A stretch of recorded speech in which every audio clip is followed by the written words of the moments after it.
Et yo! Oui, bon, je sais, mais il faut bien commencer quelque part. Et entre nous, c'est une intro qui en vaut d'autres. Donc, je vous rappelle un peu le principe. Tous les mois, en fin de vidéo, je tire au hasard un sujet. Ça peut parler de cinéma, de littérature, de musique, de que sais-je encore. Et la dernière fois, j'avais tiré Small Soldiers, dont on va parler aujourd'hui. Et à la fin de cette vidéo, allez savoir ce que le sort nous réserve. C'est pour ça, abonnez-vous. Voilà, donc ça, c'est fait.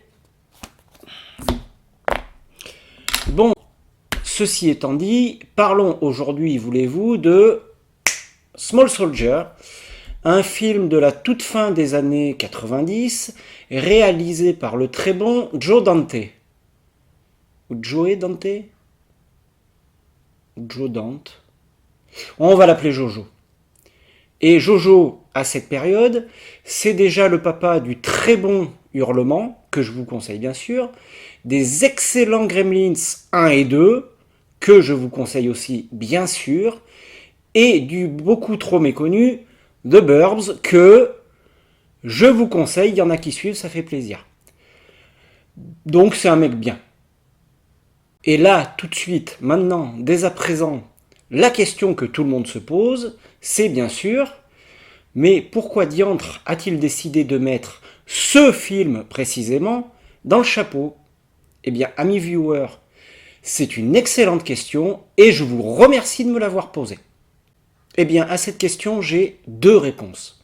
D'abord, j'adore le cinéma de Jojo, d'accord? Et j'avais très envie d'en parler sur cette chaîne. Et ensuite, je fais ce que je veux, c'est quand même ma chaîne.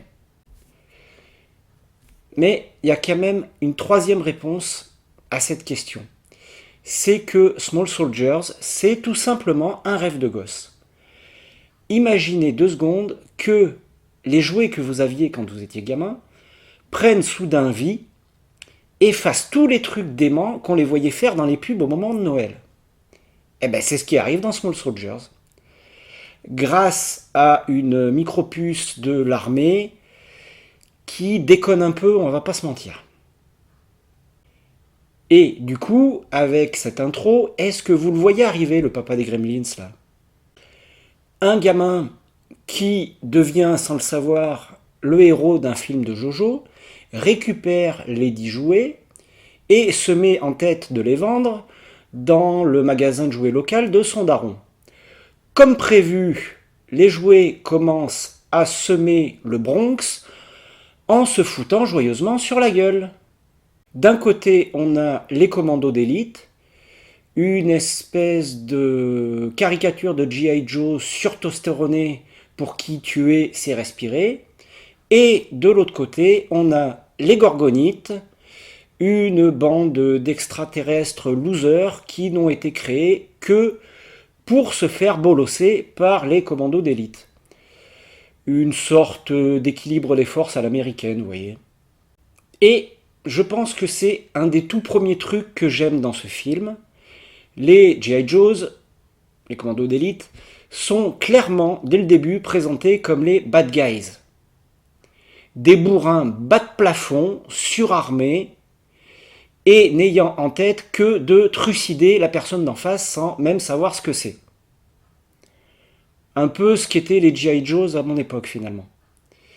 Mais les pubs nous racontaient que c'était super cool. Alors on achetait. On était cons quand même.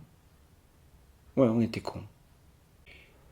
Et donc Jojo décide de nous offrir un autre point de vue et matière à réflexion. Pour ceux qui aiment réfléchir. Moi j'aime bien personnellement, ça m'arrive assez souvent. Si. Mais après, voilà, vous faites comme vous voulez. Hein. Non, parce que après, sans ça, ça reste un très bon film de SF, gentiment horrifique, avec des G.I. Joe chuckifiés, j'ai le droit d'inventer des mots, d'accord, qui enrôlent des Barbie weirdos pour aller casser la gueule à des extraterrestres jouets et leurs potes humains.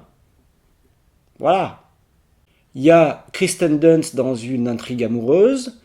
Les deux darons des gamins sont des guignols, comme rarement j'ai vu. La mère du héros a, comme dans le premier Gremlins, son moment Sarah Connor et va déglinguer du G.I. Joe à coups de raquette de tennis. Et bien sûr, on peut s'amuser à chercher les 1001 références que Jojo a glissées dans son film comme il en a l'habitude. Bref, il y a moyen de se marrer avec ce film. Bon, alors on a bien sûr la traditionnelle happy end, hein, ça on n'y coupe pas, mais la conclusion est plus douce amère que dans Gremlins, mettons. Ici, la morale, si j'ai bien compris, c'est que avec suffisamment de pognon, on peut rattraper à peu près toutes nos conneries.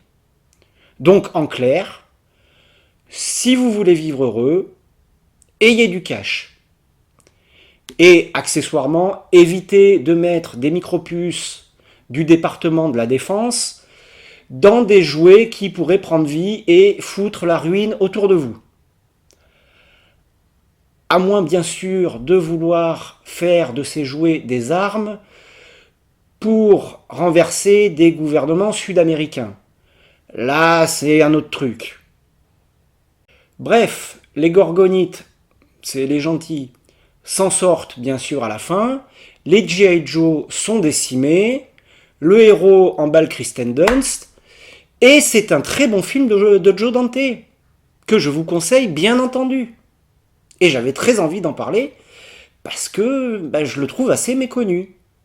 Voilà, en gros, ce que je pouvais vous dire de Small Soldiers du bon Jojo. Et maintenant, l'heure est venue de voir ce que nous réserve la semaine prochaine, le mois prochain, m'attendez pas la semaine prochaine, hein, vous me verrez pas. Le mois prochain, donc, nous allons parler de...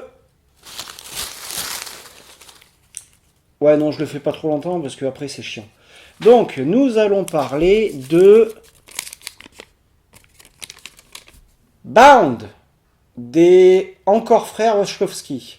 Je l'avais cité, on va développer. Voilà. D'ici là, likez, commentez, partagez, et portez-vous bien. Allez, salut!